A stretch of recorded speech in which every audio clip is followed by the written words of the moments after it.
L'erreur que beaucoup de personnes commettent dans leur vie, c'est qu'ils pensent que la réussite, c'est un plan de Dieu qui va venir te surprendre. C'est-à-dire tu es là et un matin, un Américain vient de quelque part, voici beaucoup d'argent. C'est ce qui tue beaucoup, hein. Et ils sont dans l'espoir, dans l'espérance. Ils attendent le secours de l'Éternel. La première clé, et ça j'aimerais vous le dire, c'est premièrement avoir la rage et la folie de vouloir réussir.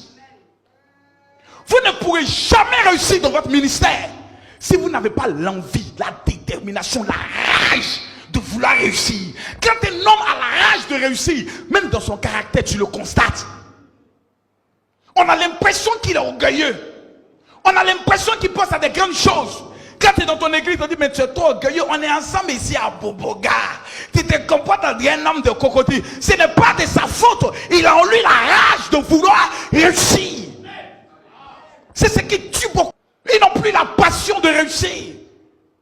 Tout ce qui est dans leur tête. Comment manger à midi? Le soir, gloire à Dieu. Si j'ai pu avoir ça, c'est pas grave. Le reste, j'ai tout espéré. Je ne peux plus attendre. Seigneur, donne-moi le minimum. Et tes enfants, et ta famille, et ta région. Qu'est-ce qu'ils vont dire de ton Dieu? Où tu vas? La rage.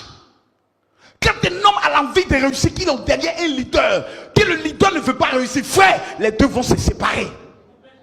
Ça, il n'y a rien à faire. Parce que si tu ne peux pas m'aider à progresser, ne me tue pas. Car ce qui est en moi veut avancer.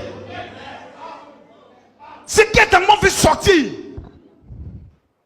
La rage, la folie de vouloir réussir, être déterminé. Quand tout le monde te regarde, ils disent, mon frère, il n'est pas possible que tu réussisses.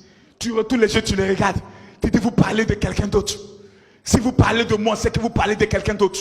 Car ce qui est en moi est plus fort que ce qui est dans le monde. Le réseau. Combien de personnes parmi vous ont un ami procureur? Ah, souvent c'est unité, 10 000 francs. Il y a des relations, quand tu n'as pas, il faut les acheter. Tu vises souvent le procureur. Tu connais son enfant. Tu lis amitié avec son enfant. Parce que tu veux atteindre le procureur par rapport à ton ambition. Car dans ton ambition, tu vas toucher des centaines de millions. Tu es assis là, à la moment, je sais que tu es un millionnaire. Et il faut avoir un réseau.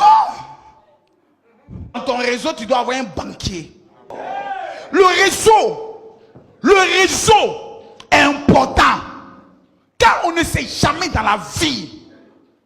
Toi, ta vision, c'est de te marier. Moi, ma vision, c'est de créer une banque. Pourquoi tu veux que toi et moi, on marche ensemble? Moi, ma vision en tant que femme, c'est d'avoir une banque, une microfinance. Pourquoi tu veux que je marche avec toi? C'est pas de l'orgueil. Même les oiseaux de même plumage, c'est eux qui font ensemble. Tu as vu un mouton et un cabri marcher ensemble? Toi, tu marches chez les gens. T'es jamais tapé, tu racontes le problème au téléphone comme ça. Oui, il faut m'expliquer. Tu as fait un rêve là, dans le rêve, il y avait quoi? Mouton m'a poursuivi. Et puis quoi encore? Et puis après, il y a un cabri là. Papa, il était noir. Moi-même, quand je l'ai vu là, c'est ça là, toi, tu écoutes. Mais attends, mais tu te respectes même pas. Mais tu n'es pas sérieux. Quand un homme a un objectif clair, les petites choses ne viennent pas le distraire. Il est concentré sur son objectif. Il sait ce qu'il veut. On ne peut pas venir l'amener ailleurs. Quand tu viens que tu n'es pas dans son objectif, il dit, arrière de moi, Satan.